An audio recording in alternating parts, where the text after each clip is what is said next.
Something I hear a lot and ask a lot is, why do white people need to be the victim? Look at something like Lincoln Riley, okay? Over 40,000 people died from gun violence. Why her? Because it was a brown person. It allows them to tap into their white fragility. Did they have the same outrage about Ahmaud Arbery? No. Look at the racist podcaster who was the victim of a school shooting. Oh my gosh, put his name on a coffee cup and say his name, say his name. My church won't say it. They won't say his name of the racist podcaster. He was a podcaster. That's it. It allows them to be the white victim. Over 40,000 people die every year from gun violence. Over 500 mass shootings. Children are identified by dental records, but the white person needs to be the victim. Starbucks cups, right? How dare we say happy holidays? It's a war on Christianity, critical race theory. You're making the white kids feel bad. It's indoctrination, Confederate statues. You're taking away our history. Of what? Of racism and white supremacy? Police brutality. The cops are the real victims. Yeah, maybe you should go watch the video of George Floyd and how he just stood there, or Uvalde, where they sat on their fat ass for an hour and watched children get shot. Me too. Defending women. Oh, it's a witch hunt against men.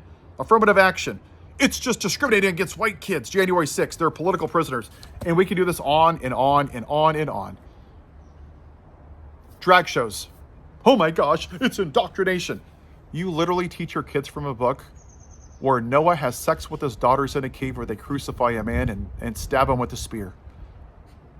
But somehow, a drag show rating, because it's not about that. Why do they need to be the victim? Because that's the real question.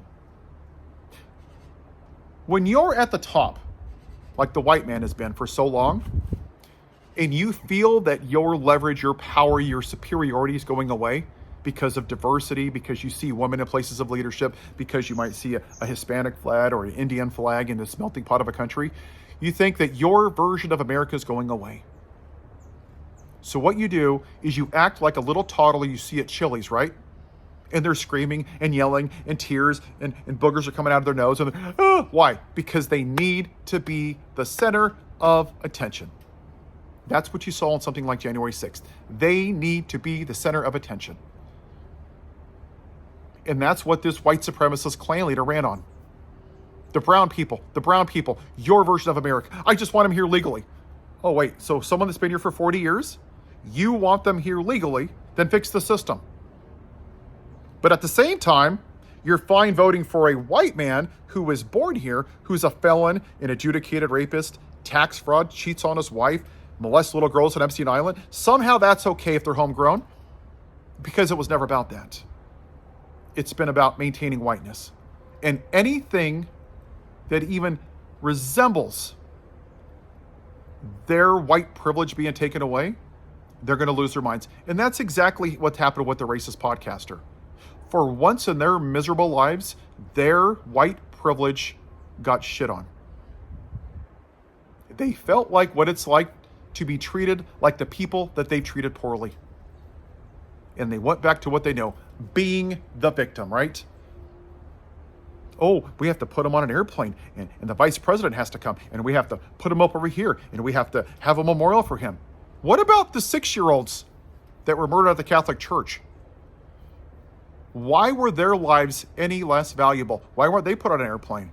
Why wasn't Ahmaud Arbery have a bill passed? How about George Floyd police reform? You won't do that? Well, wrong demographic. Oh, I got it. Okay. And for the use of they say he was a criminal, fuck off. You voted for a rapist. Because it wasn't about that. You just want to demonize the black people, just like the white men viewed Ahmaud Arbery. He's a black person. He must be committing a crime if he's jogging. How dare he? If Ahmaud Arbery was a white man, do you think that those 3 hillbillies would have chased him down? Absolutely not. Because they saw the wrong demographic running down their neighborhood, so they assumed what a lot of white people do.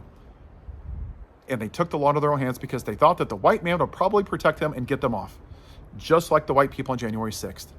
That's what being the white victim is. And that's what you see all across this country is a bunch of fake white Christians, Pharisees, who need to be the victim. And they justify everything that's immoral, right? Oh, it's abortion, it is gay people. That's their justification for voting for a rapist and a felon and the most morally bankrupt human being that's ever walked in this country.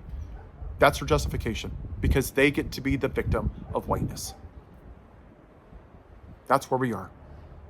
And once again, until we deal with white supremacy in this country, nothing's going to matter, because that's what this is. This white victimhood has to stop. The only demographic that hasn't been treated like shit in this country are 21-year-old land-owning white men, because that's how this country was designed.